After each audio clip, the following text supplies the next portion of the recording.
in this podcast. Not many of them have had to worry about accidentally contaminating Mars. Savannah is one of them. And she's actually trying to.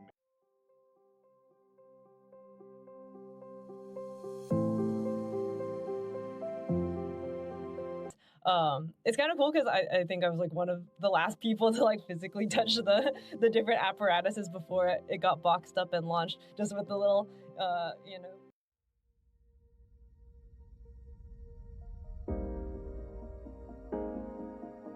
they're called the voice buds. Most headphones were built around the listening experience, but voice buds are built around the speaking experience. So if you love using dictation, one of the students was saying how like it was really traumatizing when he was part of a sighted school and would be using the screen reader, and everybody else in the classroom is.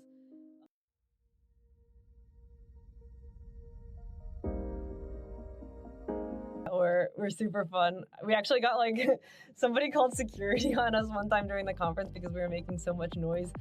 Because we're showing off the noise rejection algorithms, and we'd be like, oh, here's the demo. Like everybody make like a ton of noise. Especially you see the barrier to entry on software just getting increasingly lower and lower by the week almost. But having a hardware product, I would probably say you should spend a lot more time than you think you should talking to customers and people who are facing real problems in their work. And I think that it's very tempting from its core and allow people to spend more time looking up rather than looking down at their phones. I think a lot of the challenges.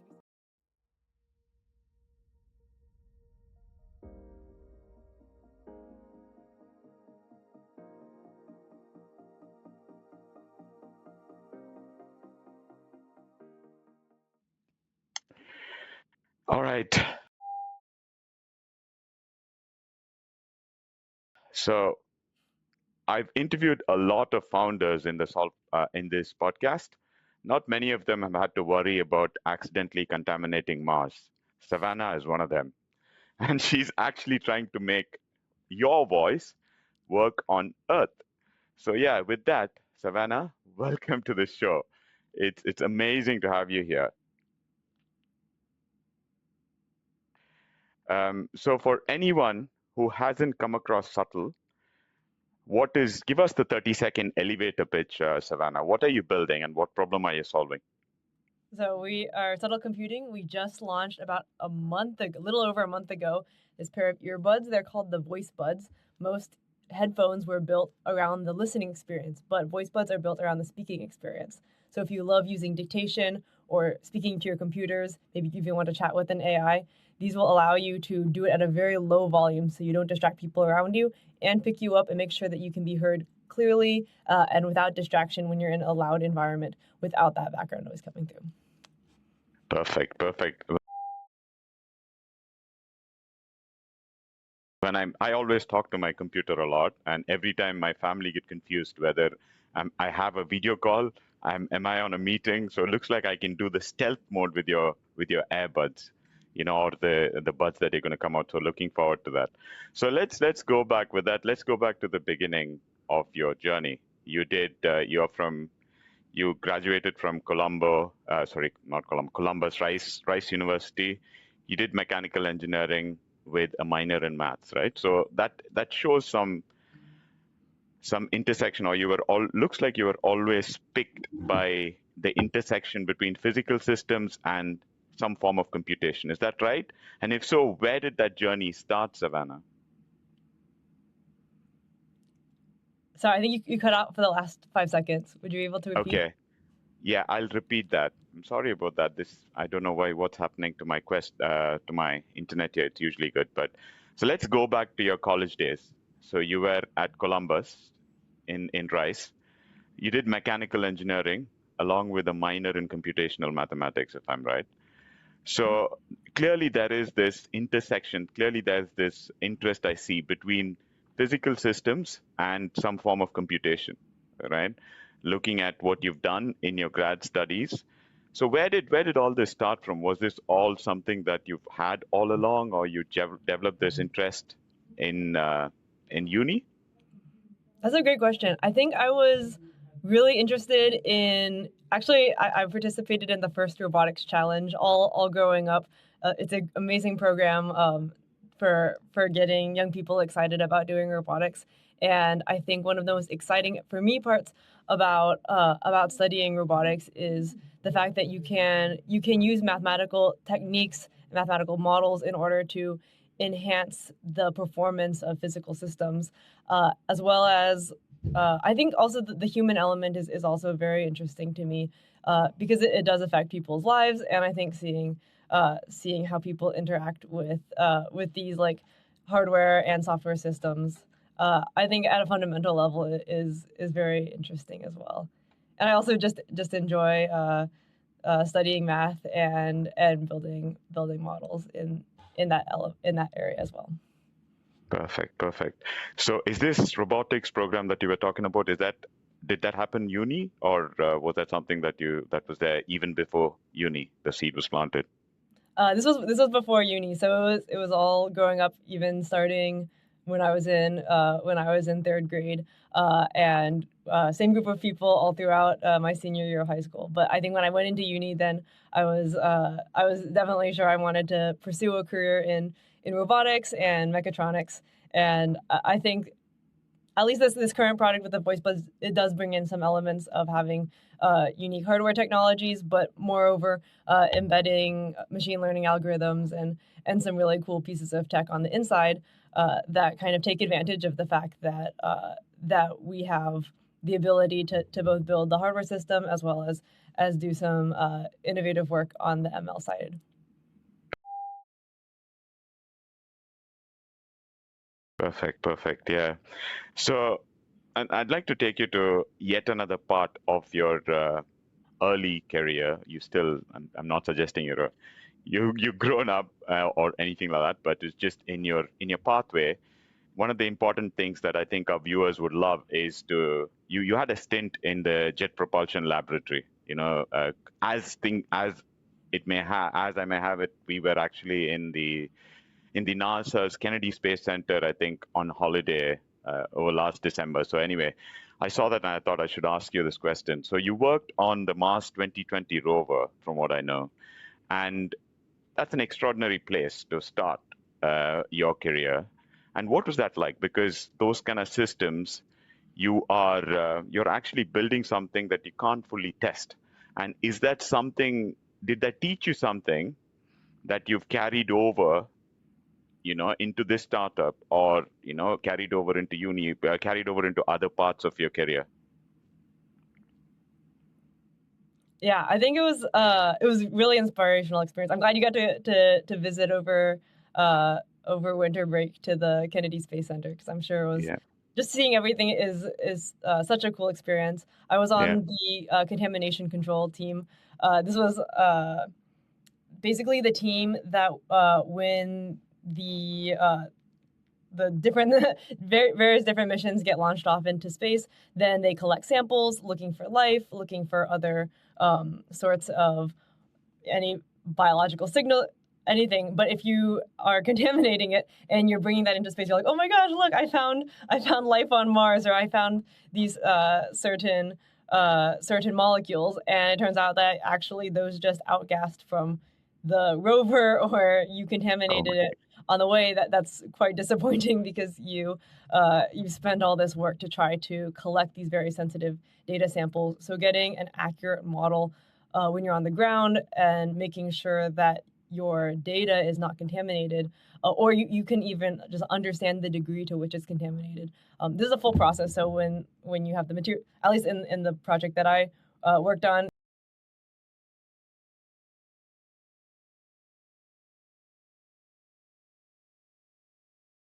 you can predict how different hydrocarbons and stuff outgas from existing materials. Then they transport around the rover, and then finally, in the place that you're collecting the samples, you can see the degree to which they're contaminating the sample. On the ground level, one of the most exciting parts of of that experience was being able to suit up in the bunny suits. I don't know if you've ever seen the videos of Oh, the yeah, yeah. people in the white suits. It's kind of cool because I think I was like one of the last people to like physically touch the different apparatuses before it got boxed up and launched, just with the little Q-tips and those all get filed away into taking samples of pretty much every surface, and even some of the instruments are in higher even cleaner rooms and Yeah. sampling those as well. I thought it was just so cool because there had been already so much engineering work, pretty much just like a finished product, and then the very last step is testing the cleanliness to make sure that we have data at every subcomponent of the rover that finally got launched, at least probably about a year and a half after I You was finished. there. And Okay. that was one part of the project. And then the other part was developing machine learning algorithms that do the prediction process on the very, very early side of things. So looking at different materials and applying those algorithms in order to do prediction modeling of outgassing behavior of different components that are used on the rover, specifically for the Mars rover, but also this similar kind of methodology can also be applied to just arbitrary materials that might be used on future missions as well. That was actually one of my, not my first experience with working in the machine learning space, but probably the most formative, especially at the time. I think it was very exciting to be able to use data-driven and machine learning approaches towards solving these kind of age-old problems.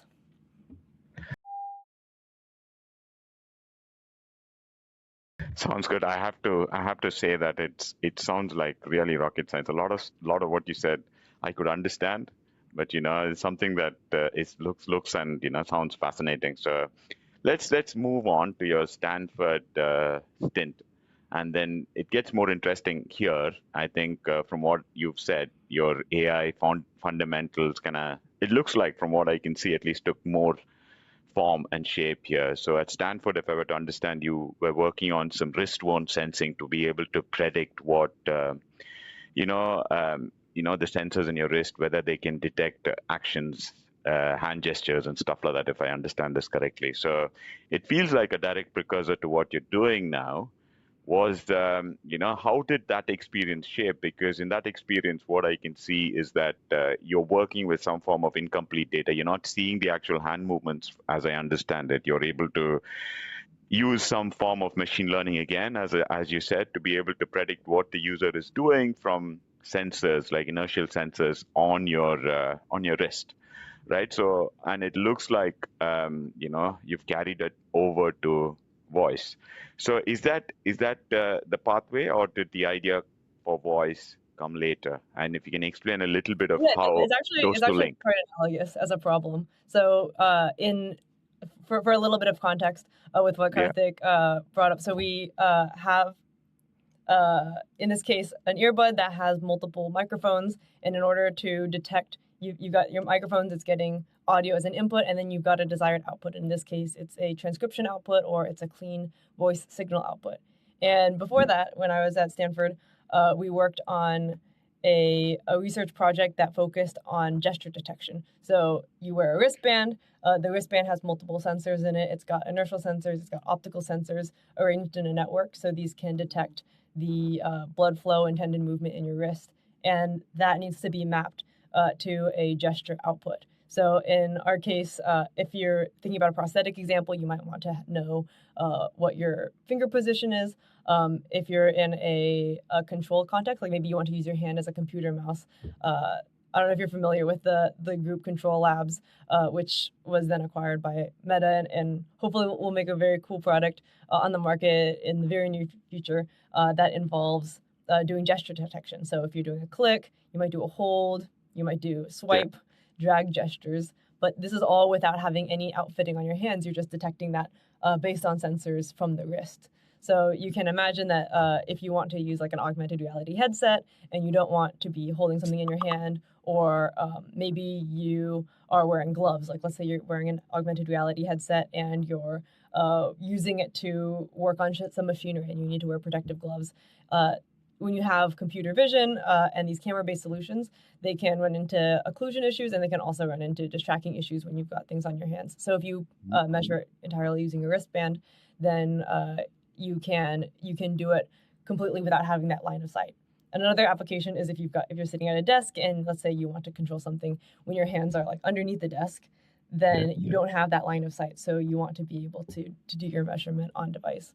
So yeah, I think you're right in that there's some very direct lead in to the voice space, not just because like there is like, you're building a mouse that's not a mouse, and then you're building a keyboard that's not really a keyboard either. Yeah. But also you're running into some similar challenges in the sense that you have to deal with latency, you've got accuracy, you have something that's needing to work across the population. So let's say you've got a great performance on like 80% of the population, it might not have as great a performance on the other 20% or fail completely. So you need to do that measurement and get as much population spread as possible, in addition to having that like average accuracy be high. Makes sense. So take me to the moment then, now on to, as a direct segue to Subtle, take me to the moment that, Subtle actually came together. I understand that you and Tyler and Jackie had already been working in a lab, and you got your fourth co-founder as well, David, I believe, who came into the team. So how did you guys join together as a team? That'll be great to hear.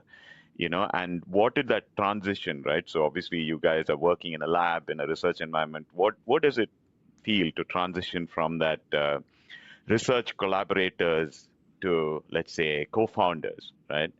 How did that translation happen, and what did it actually feel like for you guys? So it'll be great if you can explain how the whole story came about. Yeah, I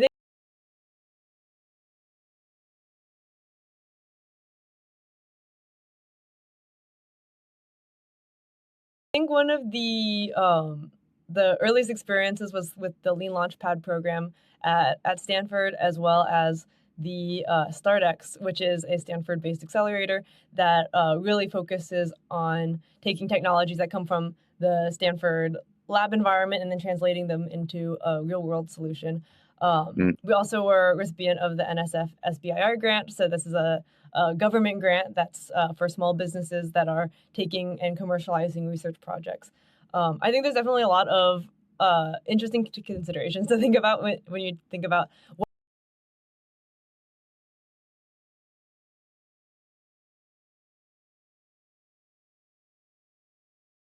what the motivating factors that drive fundamental research, like you want to publish, you want something to be novel, the methodology needs to be new, and it just needs to get to a certain threshold of proof of concept that it's publishable. But in a startup, then the motivational structures are very different, both from like the startup funding structures that are put into place, and also the needs of the consumer. So a lot of times the consumer, they don't care if the product is the first it's ever been seen in the world, if it doesn't work and it doesn't have all of the support that it needs to have to be useful. So like, for example, the earbud product, even though the real innovation is coming on the machine learning side and the detection side, we also support the user across their usage journey. So having an app, being able to use it in any text field. So we ship a keyboard extension, a Mac OS extension.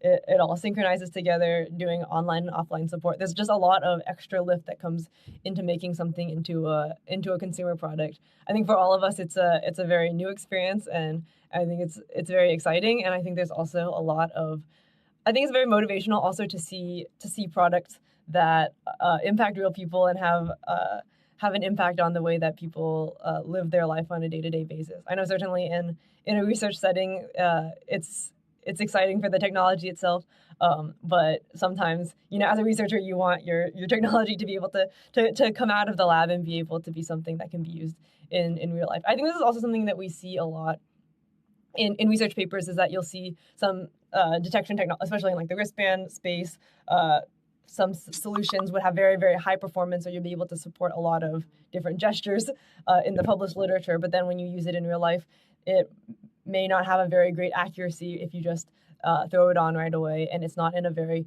specific controlled lab setting. And the same is true with the earbuds. Sometimes maybe the placement isn't exactly correct, or you're in a place where there's a lot of other people talking, and that's a more challenging noise rejection problem compared to, say, playing music or something. So you reach a lot of real world considerations that, because the real world is unpredictable, and people are also likewise unpredictable. So I think that there's a lot of different kinds of development considerations when you're thinking about developing something for a lab setting versus for a consumer setting.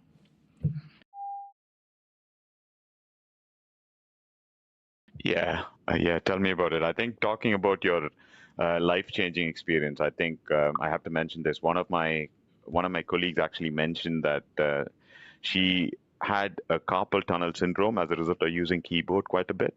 And then once she started using voice as the medium of input, actually her, her quality of life actually got better because you're not using the keyboard anymore for so long, for prolonged periods of time. And so, yeah, I think you're directly impacting how people are going to work, and bringing a positive change to their lives. And it's really great to be actually have technology that works and actually makes a difference to people's lives, right? So rather than scroll and then stuff that makes you work on dopamine and stuff like that, right? So it's amazing, Yeah, I think we're amazing that definitely the most excited for looking yeah, at the way that voice can impact people in the accessibility yeah, space, especially since our research background comes from accessibility. Like, I was in an accessibility lab that works with people who have blindness or visual impairments, and also stroke survivors, which also can come with motor challenges.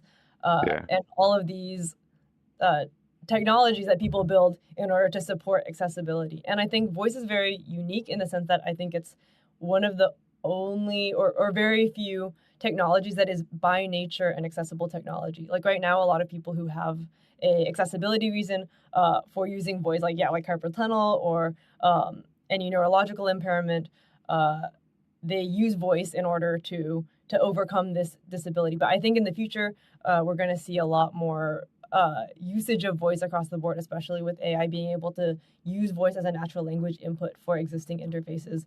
It's a lot Yeah. faster. It's a lot more natural. I think people can express themselves a lot better, Mm-hmm. especially when you see people use AI to generate a lot of text, either to prompt something, or to just to write something. I think you can get a lot more communication to other people Absolutely. when you're Correct. using voice as a natural interface. I just think it's really cool that it's by nature an accessible interface.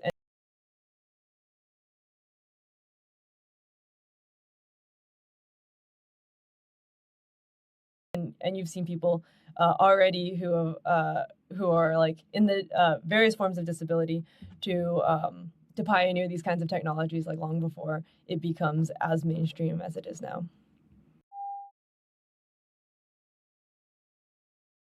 Yeah, absolutely. One disadvantage though is it's really screwing up my grammar though, because I talk a lot on to the computer.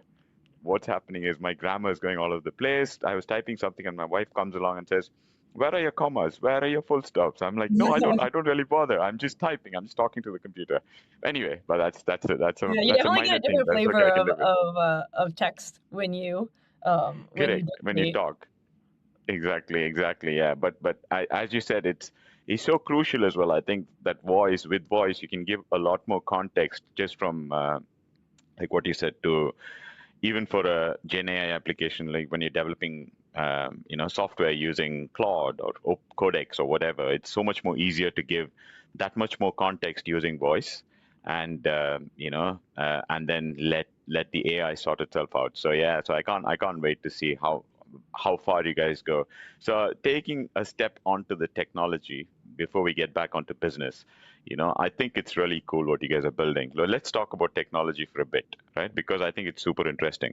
So what makes, is a key question that I had, obviously, what makes what you've built different from, let's say, the heavyweights are doing, like the Apples or the Googles of the world are doing for voice, because it's everybody sees voice as the main kind of mode to interact with any sort of digital equipment now. So what are your key differentiators?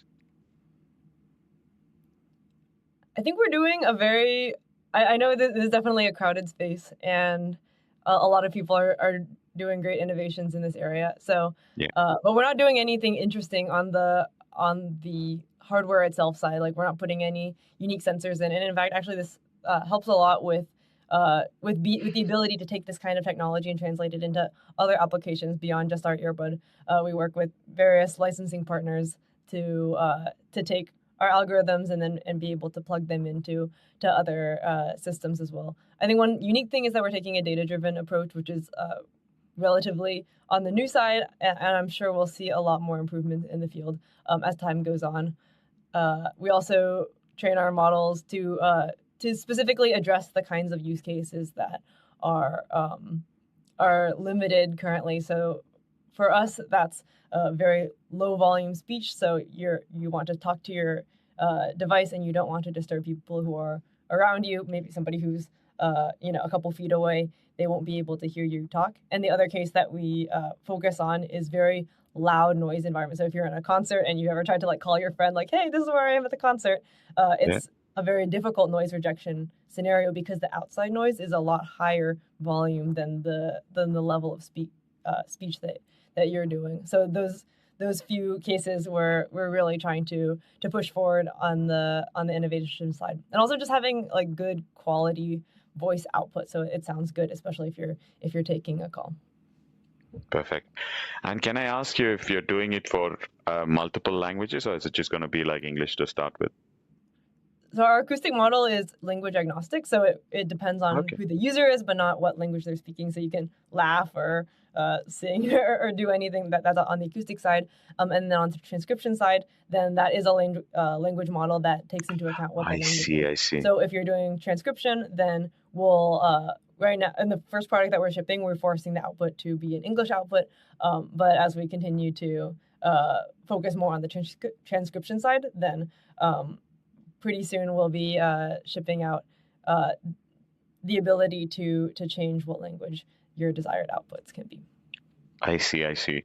So you're basically working on isolating the user's voice and then obviously the language is more a byproduct after once you've isolated, I guess, right? So if I Right. understand this properly. Yeah, and Okay, I think makes there's sense. definitely like a lot of open space for innovation in combining those two together in order to improve our output. Makes sense. All right. So the model runs, I mean, most of, people who at least are podcast viewers, most of them are used to having when you say a model, it always runs on the cloud. You've got like megabytes, gigabytes, terabytes, petabytes, whatever, right? Your model runs on the device and it's, I'm guessing, few megabytes. Can you explain why that's actually I guess hard? we have a few different models, both on the device itself, on the client, like on your phone, as well as on the cloud, depending on what scenario you're in. I see. Yeah, I see. the more compute you have, the higher your performance is going to be. Okay. Okay. Sounds good. So can you explain a little bit more? Let's move on to the voice buds, right? So that's a super interesting update from you guys. So you guys launched voice buds in CES in 2026, very hot off the press, and you announced partnerships. If I'm not, with Qualcomm through their voice and music extension program, is that right? And a deal with Nothing Technologies as well. So, and you have some customers in automotive, defense. That's like a wide surface area. So you're tackling a lot of different customers over there. How do you think about which verticals matter to you the most? That's one question of mine. Second question is probably a little bit more like a strategy from your side. Um, Building a hardware product, the one that you've shown, takes a lot of guts and gumption. Big, especially for especially given you guys are just launching and you've raised funding. Was that what was that Was that a call that you guys all agreed on in terms of this? I see two approaches, like what you said, you're licensing your own technology to multiple people to be able to isolate the voice and be able to, build and have that as a revenue stream. And then obviously you're trying to actually go to the consumer in this case. So you're trying to target both the B2B and the B2C space, which is amazing, obviously. But, can you give us the backstory on that too? So the two questions. One is obviously the wide area and what is important for you guys at this point in time, and your foray into making the actual hardware. Yeah, I guess on the partnership side, I'm not sure what all is disclosed at the moment. Obviously we can't speak about all the projects that we're working on, but hopefully stay tuned and see some cool partnerships on the horizon. One that is out right now is the Nothing Ear 3. It's a headphone that looks like a square, like cassette tape that goes over the ear, and you can do clear voice calls and do some noise rejection. And that's a firmware update. If you already have the product, you can update and you can use those for being able to do a clear voice call in a loud environment. And I guess in terms of the decision to launch our own product, I think one thing that we're very excited about is the ability to really push the boundary and operate as a small company in pushing out new features and new technologies. There's definitely some cool things that we're really excited about that we haven't even announced yet on our own technology side that I think would be really, I think one cool thing about being a startup founder is that you can make your own risks and you can make your own thoughts about what kinds of things are going to be cool to put out there and design the entire product experience around voice. Like in our case, the voice buds are for people who are voice enthusiasts. We allocate all of the resources possible in order to optimize around the voice experience. And I think in that way you can do a lot more on the innovative side when you have your own product, because you can just control the experience and hopefully it'll be something that a lot of people will be excited to use. Sounds good. So let's that's best of luck, but on the products and and I really hope to try it out. If you've launched in the UK, are you going to launch in the UK as well? Because I'm based in the UK. If you're launching, I'll soon try it out. Looking forward to seeing how it helps me for sure. So going to the next section, we're going to cover what your daily day at Subtle looks like. Okay, so you're a very passionate tech co-founder, right? You've come from deep research, working in Stanford, working in obviously JPL, and then now you're shipping consumer hardware. You're managing, partnerships with different companies, licensees, and stuff like that. What does your day actually look like, Savannah? And what do you own? I can see you guys are there are 3 or 4 co-founders. What do you own versus, let's say, Tyler or the other folks? Well, I guess you can see where I'm in a call booth right now. We've got our little cute office here in San Mateo. We're in the Bay Area, working in person. It's a very homey office. I love houseplants, so nice. Gotta set the vibes. And we've got a team of 7 here in person. And a lot of other people that are not here in the office, but we're right in the downtown area, so there's all the good food. We can just go outside and walk there. We love having our own space. We moved here about a year ago, but we were previously working out of the StartX Accelerator, which is at Stanford Research Park. It's a huge space. There's a ton of different startups who are all from the Stanford area, and we rented out office desks for about a year there, and that was a great opportunity to be able to meet other founders and just connect. Always fun to just get breakfast together or chat over coffee, and they'll host events and a lot of community building things, and that was just really wonderful to have that accelerator experience and get all the support that we did through StartX. So yeah, we'll And see. and We'll see how our office is very small here, but okay, we how definitely does believe. it? One point I just wanted to ask is how do you guys divvy up your responsibilities? Obviously, there are four founders in my role as starting my other company. We had two founders, right? We had clear responsibilities in terms of the other founder was looking at marketing, and then he'd leave all the tech and the management and the engineering side of things to me. Do you guys have like responsibilities like that within the four of you, or is it like Savannah takes you guys do everything in the startup? We definitely wear a lot of hats just because of being a small company, but I focus on the product, so defining the product experience, um, and also on the legal side. So I've been I see. focusing on developing out our IP portfolio since we like to put out a lot of new inventions. Nice, nice. Okay, so how was the lead up? Let's go back to the voice buds, and obviously launching at CES at a massive show must have been like must have been a lot of frenzy and a lot of planning needed for that. How was the lead up to the announcement, and how did you guys celebrate that announcement?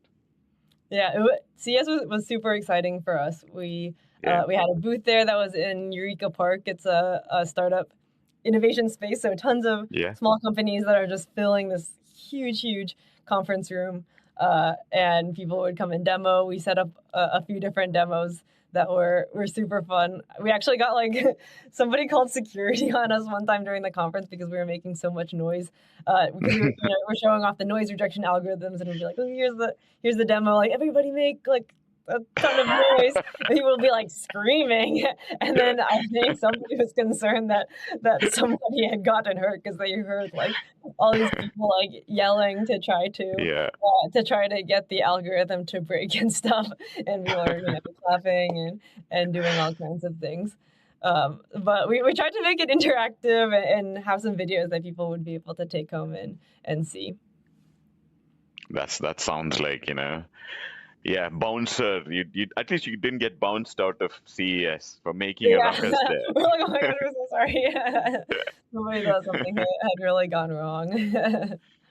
Oh, that's really cool. But yeah, it was That's very exciting. We that's had a lot of media attention, so you can see us in TechCrunch and Gadget and all of those articles from CES, which was really fun to be able to share and talk about our product and our new launch.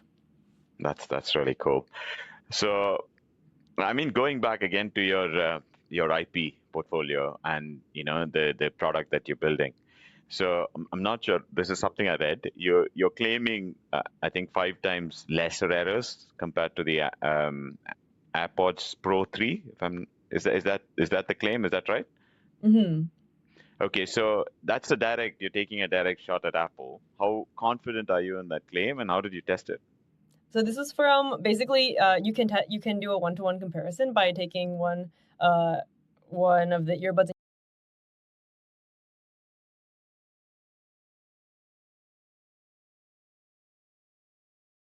You put it in one ear and then do the other one in the other ear. You can I even see. switch them afterwards, and then you say the same sentence. And then from that transcription, then you calculate what's called word error rate. So this is, if you're in the space, this is like word error rate is key. That's how many correct transcriptions compared to what the actual value is. And when you speak, everybody has a natural word error rate. So it's because people are not perfect at speaking. And then you've also got your like technology error contribution, and that comes from the inaccuracy when you're in different sound conditions, and the algorithm isn't correctly able to pick you up. So you can do direct comparison for any sort of earbud because very conveniently you have two ears. I think if we didn't have two ears, it would be much more difficult to make any sort of claims or comparison. But given that your face is relatively symmetric, and even if it wasn't symmetric, you could You could, swap yeah. them back and forth, then you can get those kinds of numbers. Perfect, perfect. I was wondering because that's quite a bold claim. That's nice to know And now that you've mentioned it, it makes perfect sense. So again, another one that that's fascinating. Again, we touched about this a little bit. So your ability to capture speech below a whisper level is amazing. Is a super product feature. Now, I'm just curious, who are the type of people who actually need that, right? So wouldn't it be artificial for somebody, let's say me, who I'm talking to in a normal voice to the computer, to suddenly drop to that whisper level? I mean, what's that real use case that made you guys say this has to work even at a whisper? Was that like a lot of research that went into it, or what was your background to? It's a cool feature. I was just trying to understand the background here. Yeah, I think actually one of the most impactful experience that I had in terms of seeing the need for this feature is working with a high school around here for the blind, and one of the students was saying how like it was really traumatizing when he was part of a sighted school and would be using the screen reader, and everybody else in the classroom is sighted, and they're not using the screen reader, and then nothing that you say is private. And I realized like, wow, I really take that for granted, and that I can just type and not even worry about that, like when I was in middle school and high school, as even a concern. And I think that just goes to show that like there's a lot of modalities that we've been given as somebody who can just you can use your hands and just type and stuff for granted, and not have to worry about the security or the privacy, or just like the social acceptability of using those kinds of technologies.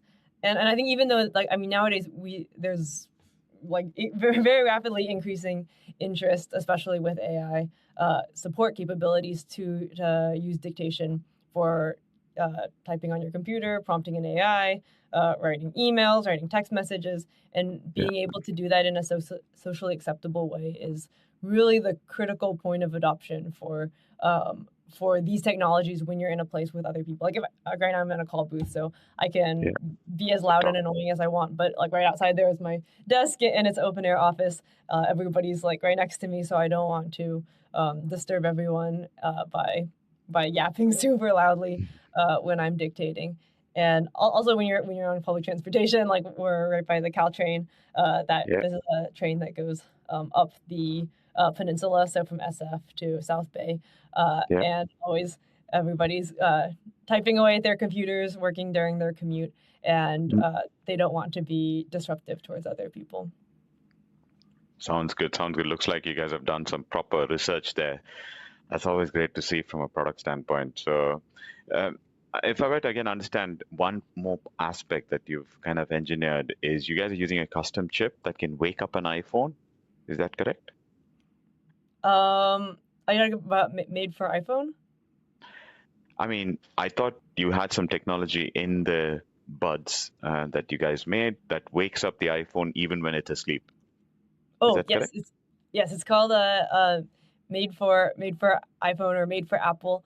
This is I see. certification. It's similar what you see if you have used AirPods Pro, as well as like the Meta Ray-Bans glasses also have this chip, so it allows you to have better integration when you're using iPhone. So if you're in that ecosystem, then it should really make the experience better for people. And you can also use it in a screen-free way, like you mentioned. Your interest in like reducing people, just like having more mental health supportive technologies that don't make you open your phone and be distracted, and just reduce those number of pickups, allows you to access your phone and wake up your phone without having to unlock the screen. Makes sense. I read about that, and thanks for clarifying that here, Savannah. You can totally do that like cheating at Jeopardy thing. Like I'm gonna whisper a question to the AI, like cheat at Jeopardy sort of style. Yeah. In a quiz question, right? So you look like you're not saying anything, but then you get the answers back quickly. You talk to your All right. Now the more interesting part, or tricky part. It depends on how you see it as an entrepreneur.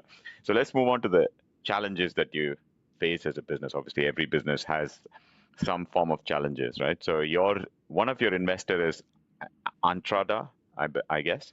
So, I think the investor, he actually mentions about the funding announcement saying voice AI is a noisy space, right? Which is kind of funny thing to say when he's about a voice company that he's investing in, right? So now you're in the hardware too. How do you think, you're going to stay differentiated going forward? Can you tell us a few of your strategies on that? Obviously, whatever Yeah, you're I think allowed to say. I miss you. You cut out a few times, but I think you're asking about our investor Karen from Yeah, Entrada. correct. And About AI is a and noisy space. correct. That seemed to be a statement that your investors made, but you also mentioned that there's a lot of competition. You've acknowledged that there is competition there, but I'm just wondering, what are you thinking, about staying differentiated? What are the things that you guys are doing to keep that moat, so to say? Yeah, I think that was we were like, this is a great pun to come up with because it is noisy, and I think there's a lot of people making innovations here. I think it's Yeah, one of the cool things about working with a hardware product is, especially you see the barrier to entry on software just getting increasingly lower and lower lower. by the week almost. But having a hardware product, I think, it allows you to be part of the entry point into AI. Like you really don't have the ability to ask question, or like when you're speaking to something to an AI, then you need to have it as the very first line of input to have very good quality voice pickup, and that's going to be the like entry point towards all of the AI experiences is towards the hardware and the sensing. And sensing is just kind of like one of those fundamental technologies that when you can make improvements there, then it unlocks other experiences. Like we saw this a long time ago, or not even that long ago, recently with the touch screen. So previously the touch screen wasn't so great.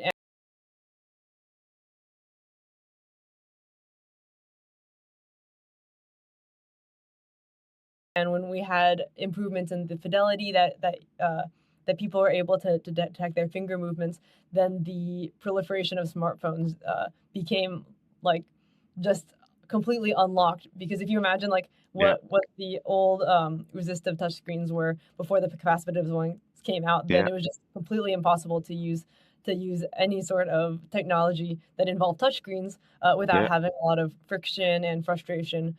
And now the like touchscreen experience is pretty much seamless, and you don't even have to think about the fact that, oh, I'm moving my finger from here to here. It's able to correct. accurately detect your finger position with a very high fidelity. And I think this is the same case on the hardware side.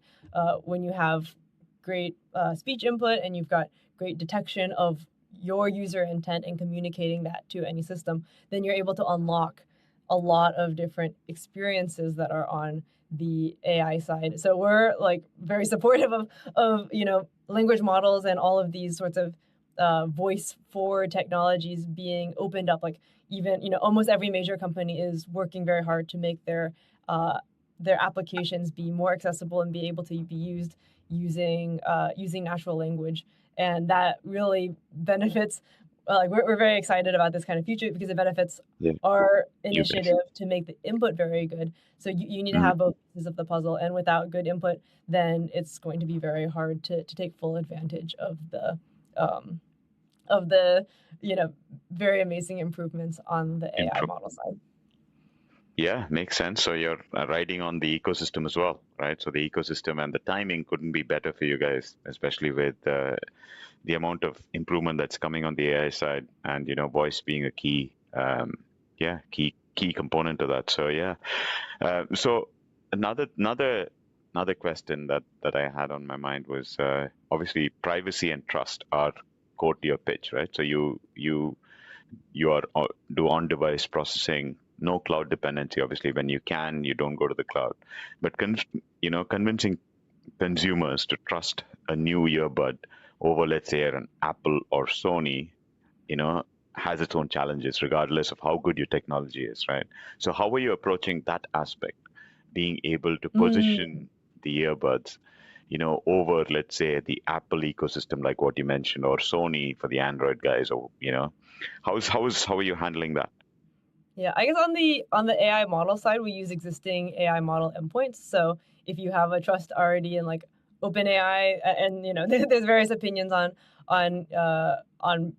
people's willingness to ask a question to say ChatGPT versus not, then that's the barrier to where your trust lies. Like on our side, we don't make our own foundation models, but we use, if you're asking a question to Scuttlebuds, then we'll be servicing the best chat model that's existing, and users.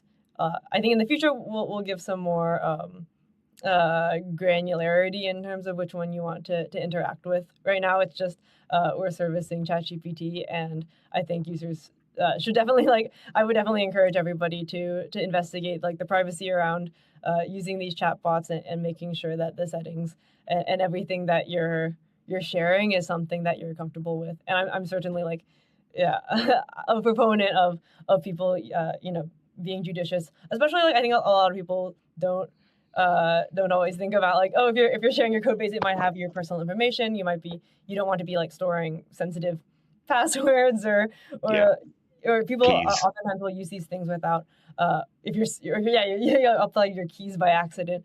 And I think that a lot of the large companies that are servicing these models are doing great things to people are working very hard to try to improve the privacy as much as possible. But I would definitely encourage people to also use your own judgment and not share passwords and stuff. Makes sense. So is there any dedicated programs you guys have to position yourself over these earbuds? I think that was another question I had. So obviously positioning your earbuds over some of the data points that you mentioned around error rates was amazing to know, right? So that you guys are able to detect a lot more at low volume and stuff like that. But how is it that from a branding standpoint, you guys are, how are you approaching that problem to convince, let's say, the end customer that the earbuds that you're putting out is better than Sony's or Apple's? Is that something that you're thinking about now, or is it something that is not on the horizon? Yeah, I think the way that we primarily market ourselves and differentiate ourselves is that we're focusing on the voice experience and supporting people who use voice for dictation. We also, we support all the main things that an earbud does, ANC, transparency, having being able to play music, being able to take calls, connect via Bluetooth. All of those things are standard features that you would typically expect to see out of an earbud that we also support. But on top of that, we uniquely innovate in the area of voice input and dictation. So, but you can use them as if you end up not using it too much in the dictation space. It's just a regular wireless earbud, and we match the standard for all the things that you would expect it to do. Okay, makes sense. All right, so I'm going to ask you one thing on, let's say you have a magic wand, okay, at the moment, and you were able to fix one thing in your business, right? So every business, as I said, has some bottlenecks. Inside Subtle, you had a magic wand to wave and fix some bottleneck inside Subtle. What would that be? It's like, what is that one thing that keeps you up at night? And then I wish you if it disappeared tomorrow, that would unlock a bunch of things, right? So what is that one problem that keeps you up at night? I think this is we talked earlier on about the difference between developing a technology in a research setting and bringing it as a consumer product. And I think one of the things that I'm most I think is worrying. I don't know about worrying, but when you see these errors that will happen, maybe it doesn't happen in 1,000 times, but in the 1,001 time, then you'll see an error, and it's kind of the fear of the unknown that you don't expect these kinds of bugs to happen. And I think if I could wave a magic wand, then being able to address the unknowns and be able to see these kinds of failure cases that you don't even expect to happen. And I think this will, I'm sure, elucidate soon when there's a lot more users using the product, and we'll be able to identify and address the upcoming issues. But I think I wish I could have a magic wand to see 6 months in the future and be able to identify the issues that we don't see coming yet. That's tricky, especially it sounds like at least you're in a better space compared to sending rovers to Mars. At least you'll be able to get information, I guess, from people in Earth to be able to understand what issues they're facing. But Yeah, I yeah, mean the good thing is that the earbud is $199. So yeah, if the earbud breaks, like return it and we'll send you another one. Whereas the another one. Mars rover is a little bit more expensive than $199. That's yeah, that's totally true. So, and in terms of other issues, how are you guys finding partnerships and stuff like that? I mean, obviously there is two aspects to your business. One is the licensing aspect, and one is the earbuds that you guys have launched now. So, how is it that you go about finding partnerships? Do they come to you? And then is it just a case of you can't service enough of them, or is it like, do you have like special outreach that goes out and finds aspects for both sides of your business, right? So usually most businesses that I talk to, most founders say, hey, technology is stuff I can handle. Most people say that I can fix it, right? It's software, maybe not hardware, but if it's software related, I have control over it in some shape or form. But what they don't have control over is, more customers coming in, more partners coming in, more people buying the earbuds, right? So is that a concern at all for you guys, or it's not a concern at the moment? I think one of the biggest challenges that we've uh, explored or I guess like come to understand with partnerships with larger companies is that there's a lot of people who are working on these products. Oftentimes they're not in the same space, or they're might Yeah. even be from different countries, and being able to coordinate different teams on this product, I think, is one factor that contributes to like the longer timeline with a larger company compared to a startup. Like for us, Mm, we've got a very small team. We're all focused on this same problem, and if let's say one person has an issue that's on the client side or on the firmware side or on like the physical hardware side, then all yeah. of these people are all together in the same space, and we don't have as siloed stacks. Like the machine learning and the hardware and the firmware, like all of these things are all working together to create the final product. And I think that's something that uniquely having a small company is very well equipped to address. And I think that's Yeah. part of why our timeline internally for our own product ends up being shorter compared to the partnerships timelines. Makes sense. Makes sense. All right. So you guys, obviously let's talk a little bit about the successes. Obviously, one of the successes, the fact that you raised 6 million from Antrada, Amplify Abstract. I was reading out Bistone from Twitter, Ivan Sharp from Pinterest, Johnny Ho from Perplexity. So that's a serious group, right? What was the fundraising process like? And coming from especially an academic background, and what was the moment they said, yeah, this is, we need to bet on these guys? Yeah, it was definitely very exciting to raise. At the time, we had a very, very, very rough demo that was just using open source hardware, and the microphone quality was super bad, and we were just trying Mm, to get a very preliminary demo to work. And be like, hey, just trust us. It can get a little bit better. And I think that the fact that these guys all took a risk on us, and also I think we just really love our advisory board. And everybody that we've worked with there, more than just people who are like putting money in and being like, please, like, make something, but yeah, like people who are really willing to come alongside us and give us advice and mentorship and connections and everything that goes into supporting a company with all of their experience. I think has been like the most important part for us of having like such a great like investment team and advisory team. that's really cool. Yeah, so a lot of the benefit that these guys obviously a lot of them have battle scars, as they say. Right? They've done stuff like what you've done. They know exactly what the problems are, and they can help you in ways that they can challenge you in a lot of the decisions. So yeah, and that's a stellar list for a funding round. So yeah, best of that. That's amazing. Congrats on that. So moving on, the last part of our podcast, Savannah, is what would your it's moving to advice towards people who are starting up, right? So let's say there's a PhD student in Stanford or in another uni who, were at the same place where you were a few years ago, deep in research, wondering whether to take the leap into starting a company, right? What is the one thing that you would tell them?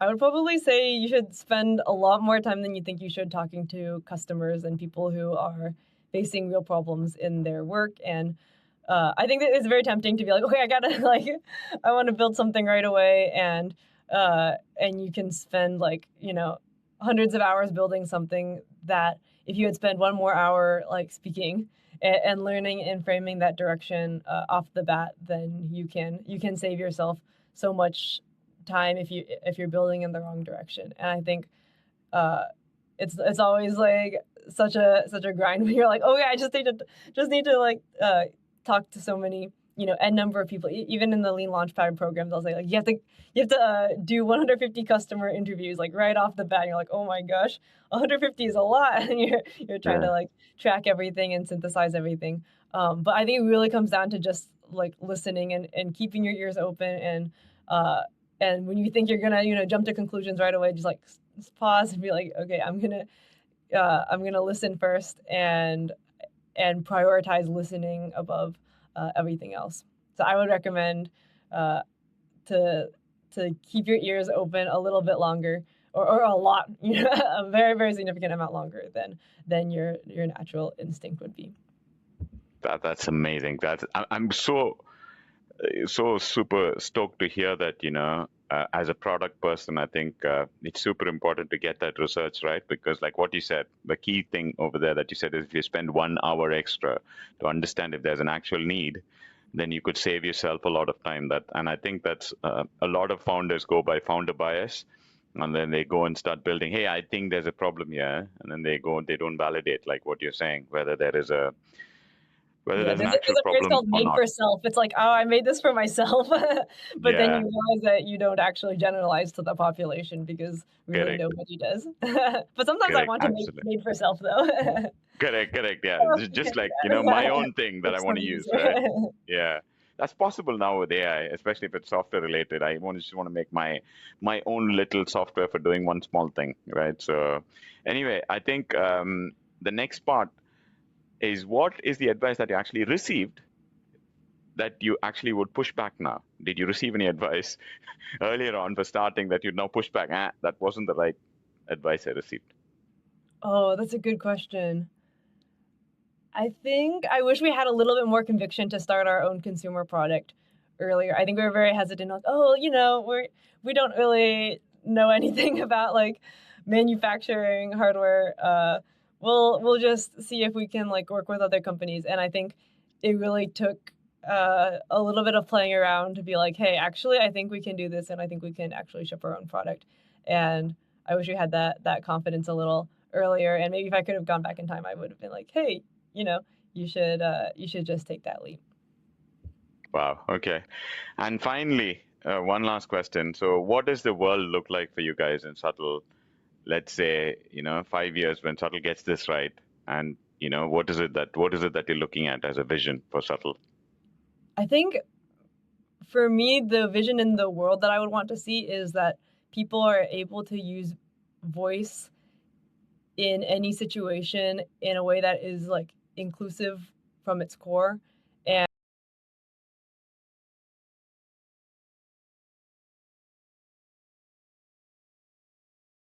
and allow people to spend more time looking up rather than looking down at their phones. I think a lot of the challenges we see in the world today are, looking down at your phones all the time is not great for your mental health. It reduces connection between people.